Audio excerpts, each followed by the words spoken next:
வணக்கம் நண்பர்களே, நான் செந்தில்வேல்.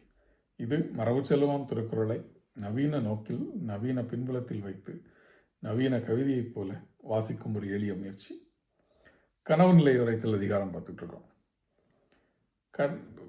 காதல் வாழ்க்கைங்கிறதே பெரும் நம்பிக்கைகளுக்கும் மீள முடியாத துயரங்களுக்கும் நடுவில் ஒரு ஊசல் போல ஆடிக்கொண்டிருப்பதை தான் வள்ளுவர் காட்டுறார் இது வரைக்கும். அதுவும் தலைவனுடைய நிலைமை தலைவனோடு ஒரு நிமிடம் அவருடைய அருகாமையை எண்ணி மறுகிறாள், அடுத்த நிமிடம் அவனையே பழிக்கிறாள். அப்படிப்பட்ட ஒரு குரல் தான் நம்ம இன்னைக்கு பார்க்க போகிறது. நேற்றைய குரலில் நனவென ஒன்று இல்லை ஆயின் கனவினால் காதலர் நீங்களர் மண் சொல்லி, நனவுங்கிற ஒன்றே இல்லாமல் இருந்தால் எவ்வளோ நல்லாயிருக்கும் அப்படின்னு சொன்ன காதலி அடுத்த செகண்டில் ஃப்ளிப் ஆகிட்டா. இப்போ என்ன சொல்கிறார் பாருங்க. நனவினால் நல்கா கொடியார், நனவினால் நல்கா கொடியார், கனவினால் எம்மை பீழிப்பது. நனவினால் நல்கா கொடியார், கனவினால் எம்மை பீழிப்பது.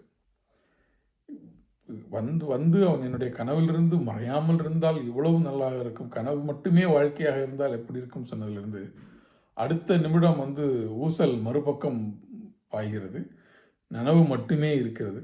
இந்த நனவில் அவன் வருவதே இல்லை. அதுதான் நனவில் நல்கா கொடியார் அப்படின்னு போயிட்டான். எவ்வளவு இனிமையானவராக இருந்த காதலன் நனவில் வராததினால் எப்படி அர்த்தம், கொடியார்னு போட்டு நனவினால் நல்கா கொடியார், கனவினால் என்னெம்மை பீழிப்பது. நனவினால் வராத அவன் கனவினால் மட்டும் என்னை வருத்துகிறானே ஏன். பீழிப்பதுங்கிற வார்த்தையும் ரொம்ப அழகான வார்த்தை. பீழிப்பது என்றால் வருத்துதல். புதிய வார்த்தை எனக்கு. பீழை இன்னொரு குரலையும் பயன்படுத்தியிருக்கிறார். அறிவிலார் தாம் தம்மை பீழிக்கும் பீழை செருவாக்கும் செய்தல் அறிந்து. அறிவில்லாதவர்கள் தன்னை தாமே வருத்தி கொள்வதுங்கிறது அவர்களுடைய எதிரிகள் கூட அவ்வளோ அழகாக பண்ண முடியாது, அந்த மாதிரி பண்ணுவாங்கன்னு சொல்லி. ஸோ பீழை என்பது தன்னைத்தானே வருத்தி கொள்ளும் அந்த வருத்தி கொள்ளும் செயலை சொல்லக்கூடியது பீழைங்கிற வார்த்தை. இந்த இடத்துல பீழிப்பதுன்னு அவன் நனவில் ஒரு முறை கூட வருவதற்கு அவன் எந்த முயற்சியும் எடுப்பதில்லை.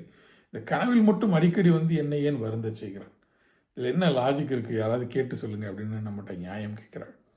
கொடியார் என்று சொல்லு, நலவினால் நல்கா கொடியார்னு சொல்கிறான். இந்த காதல் என்ன சொல்கிறது, ஒரு கட்டத்தில் முற்றி அவனையே கொடியவனாகக்கூடியதும் நடக்கும்.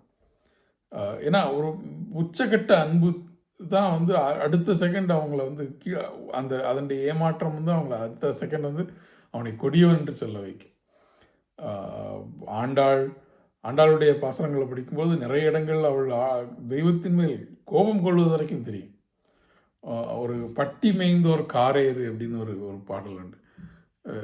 கிட்டத்தட்ட மாடுன்னு திட்டுறா. பட்டி மேய்ந்தோர் காரேறு, ஒரு கரிய ஏறு.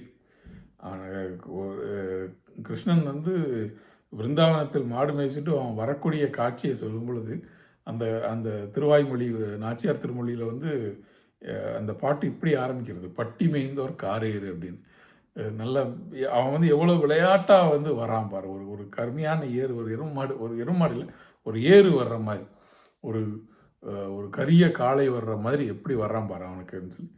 அது ஸோ அதே மாதிரி தான் அது அன்பின் ஒரு பக்கம், தெய்வம் அன்பின் உருவக்கூடிய அந்த அன்பின் மறுபக்கம் அந்த மாதிரியும் வார்த்தைகள் விழும். அதுதான் வள்ளுவர் இதில் சொல்கிறாருன்னு நினைக்கிறேன்.